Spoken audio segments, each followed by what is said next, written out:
अस्सलाम वालेकुम, I hope you all are fine and doing great. आज हम कुछ बात कर रहे हैं पीटीआई के हवाले से, जिनके कारकुनान के साथ नारवा सलूक हो रहा है, जिनके साथ जो है वो गिरफ्तारियां अमल में लाई जा रही हैं, तशद्दुद हो रहा है, हरासा किया जा रहा है। और हर दौर में इस तरह होता है कि किसी एक पार्टी को जो है वो निशाने इबरत बनाने की कोशिश की जाती है, ये साबित करने की कोशिश की जाती है कि इसके लीडर्स वर्कर गद्दार हैं और वो पता नहीं कौन सी ऐसी साजिशों में जो है वो मुलव्विस हैं जिसकी वजह से पूरा जो है वो सिस्टम खतरे में आ जाता है। जबकि ये सारे आपके हम वतन हैं। अगर ये कोई बात कर रहे हैं, कोई मुतालबा कर रहे हैं या आपसे किसी चीज़ के ऊपर कोई सवाल उठा रहे हैं, तो इसका मतलब है कि वो अपने जमहूरी हक का जो है वो इस्तेमाल कर रहे हैं, वो बिल्कुल भी जो है वो एंटी स्टेट नहीं हो गए। अब जब से हमने देखा कि हुकूमत की तब्दीली हुई तो पीटीआई के लिए अक्सर जो है वो हालात बदल कर रह गए और उनके लीडरान और कारकुरान जो हैं वो मुसलसल जो है वो एक आप कह सकते हैं कि उनके सितारे गर्दिश में हैं, उनके ऊपर जुल्म और सितम की जो है वो इंतहा जो है वो की जा रही है। सबसे पहले तो आज़ादी मार्च में फैसल अब्बास जो है उनकी जान चली गई, अल्लाह ताला उनको गरीक़े रहमत करे। उनके मासूम बच्चों को भी जब मैं देखती हूँ तो दिल दुखता है, लेकिन पीटीआई ने ये कहा कि हम उनके बच्चों की जो है वो किफ़ालत करेंगे, उनकी फ़ैमिली की किफ़ालत करेंगे। किफ़ालत से ये होता है कि एक बेवा को जो है वो निकलना नहीं पड़ता, यतीम बच्चों को दर दर ठोकरें नहीं खानी पड़ती। अदरवाइज़ आपकी ज़िंदगी में कुछ भी नहीं बदलता, क्योंकि जो आपका अपना प्यारा जाता है उसकी जान जो है उसका कोई नेमुल बदल नहीं है।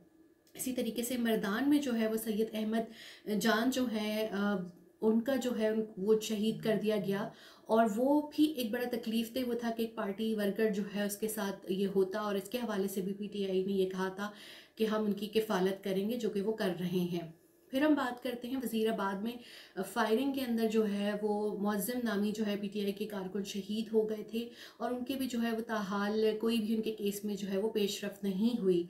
और जब केसेस में पेशरफ नहीं होती और आपको इंसाफ नहीं मिलता, तो मेरे ख्याल में इससे बेहतर, मेरे से बेहतर कोई नहीं ये जान सकता कि दिल पे क्या गुजरती है या आपको कितनी तकलीफ़ होती है। क्योंकि मेरे सहाफ़ी शोहर को शहीद हुए हुए 5 महीने हो गए हैं, लेकिन कीनिया या पाकिस्तान में उनके कत्ल को लेके कोई गिरफ्तारी जो है वो अमल में नहीं आई। अब अगर हम ये देखें कि जब से जो है हुकूमतों की तब्दीली हुई तो पीटीआई के कारकुनान जहाँ कत्ल हुए वहाँ पर उन पर तशद्दुद भी हुआ और उनको गिरफ़्तार भी जो है वो किया गया। और जो सबसे मेरे लिए एक तकलीफ दह चीज़ सामने आई कि डिफरेंटली एबल्ड शख्स जिले शाह को जो है उसकी मौत का ये भी नहीं पता चल रहा कि आपने उसके साथ किया तो क्या किया। हर शख्स जो है वो अपना कातिल खुद ढूंढ लाता है और ये कहता है कि जी इसने कत्ल किया होगा, उसने किया होगा। और ऐसे कभी कभी लगता है कि हम पाकिस्तानियों को शायद खुद ही जीने का शौक़ नहीं है या तबई उम्र पूरी करने का शौक़ नहीं है, और हमारे जो कातिल हैं वो हमेशा ही नामालूम रहते हैं। पता ही नहीं चलता कि यहाँ पाकिस्तानियों को कौन कत्ल करके चले जाता है और कोई उनके इंसाफ के लिए भी आवाज़ नहीं उठाता। जमाल खशोगी का जब कत्ल हुआ था आपके सामने है, या डैनियल पर्ल का कत्ल हुआ था, तो जिंदा कौमें अपने लोगों के लिए आवाज़ उठाती हैं। लेकिन जब पाकिस्तान में ये सब होता है तो थोड़े दिन के लिए आवाज़ उठती है, उसके बाद सब खामोश हो जाते हैं। तो जिले शाह जो है वो एक जॉर्ज फ्लॉयड जो है वो मूवमेंट बन सकती थी पाकिस्तान में, लेकिन नहीं बनी। पाकिस्तान में लोग अपनी चीज़ों में जो है वो बिज़ी रहते हैं और उनको ये एहसास नहीं होता कि किस तरीके से किसी के साथ जुल्म और ज़्यादती हो रही है। तो जिले शाह जो है उसके लिए बहुत सारी दुआएं कि अल्लाह ताला उसको गरीक़े रहमत करे। मासूम शख्स था और उसके साथ ये सब नहीं होना चाहिए था।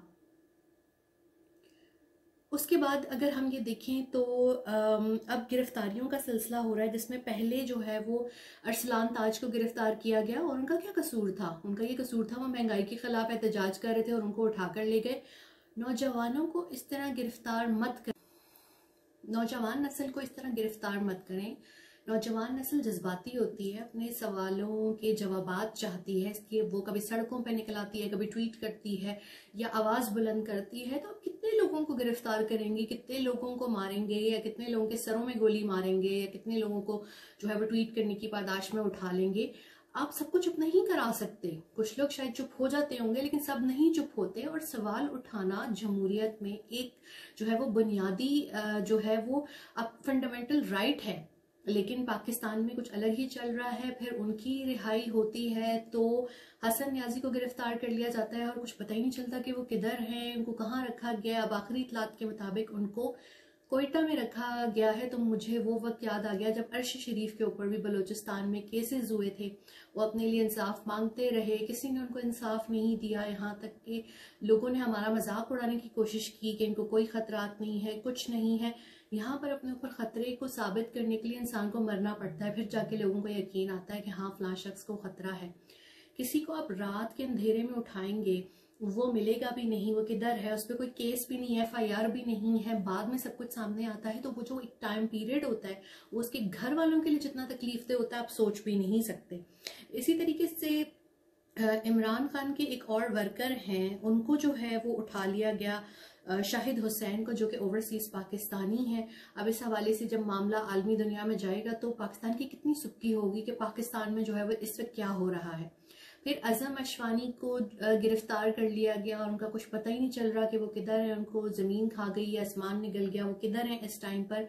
और ये तरीका सियासी कारकुनान के साथ, ह्यूमन राइट्स वर्कर के साथ या सहाफ़ियों के साथ या किसी के साथ भी करना बहुत ही गैर इंसानी और गैर अखलाकी है। कोई मसला है आप उसको दिन की रोशनी में लेके जाएं, उसको अदालत में पेश करें, उस पर चार्जशीट बताएं, लेकिन इस तरह आप उसको अगवा करके ले जाएं फिर वो मिले ना, तो उसके घर वालों के ऊपर क्या क़यामत बीतती है वो मैं उस चीज़ को अच्छे तरीके से अंडरस्टैंड कर सकती हूँ। ये जो यंग लॉट है, ये जो बच्चे बच्चियां हैं, ये दहशत गर्द नहीं है, ये सियासी कारकुनान है, इनको सियासी शऊर है, ये आवाज उठा रहे हैं। यहाँ तक छोटी बच्ची शहरबानों को भी स्पेयर नहीं किया जाता, उसको भी डराया धमकाया जाता है, उसके खिलाफ जो है वो गंदी सोशल मीडिया पे मुहिम होती है। तो मुझे उस टाइम पर बहुत ज्यादा अफसोस होता है कि मुआशरे के तौर पर हम कितनी इखलाकी गिरावट का शिकार हैं, जहाँ किसी बेवा औरत को नहीं छोड़ा जाता, जहाँ किसी बच्ची को नहीं छोड़ा जाता, जहाँ पर बुजुर्गों को नहीं छोड़ा जाता, जहाँ पर मतलब आप इखलाकियात का जनाजा मत निकालें। कुछ हुर्मत के महीने होते हैं जिनके अंदर लड़ाई जंगो जदल नहीं होता, और वही हुर्मत का महीना रमज़ानुल मुबारक इस वक्त चल रहा है। तो बजाय कि नेकियों पे फोकस किया जाए, अब इबादत पे फोकस किया जाए, अपनी आखिरत बनाने पे फोकस किया जाए, यहाँ पर ये फोकस चल रहा है कि अपनी अना को तस्कीन कैसे देनी है, अपने मुखालिफिन को कैसे काबू करना है, उनको सबक कैसे सिखाना है। जबकि ये दुनिया एक आर्जी जगह है और कब्रिस्तान में ऐसे लोग बहुत से सोए हुए हैं जिनको ये लगता था कि उनके बगैर जो है वो ये दुनिया नहीं चल सकती।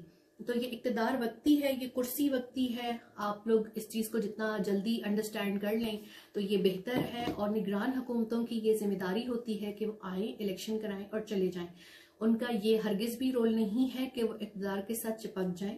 और मुझे तो ये समझ नहीं आता कि वो जमातें जो हमेशा जमहूरियत का नारा लगाती रहीं वो इलेक्शन से क्यों भाग रही हैं। अगर आपको मेरे इस सवाल का जवाब पता है तो कमेंट्स में ज़रूर बताइएगा। मुझे इजाज़त दीजिए। अल्लाह हाफ़िज़।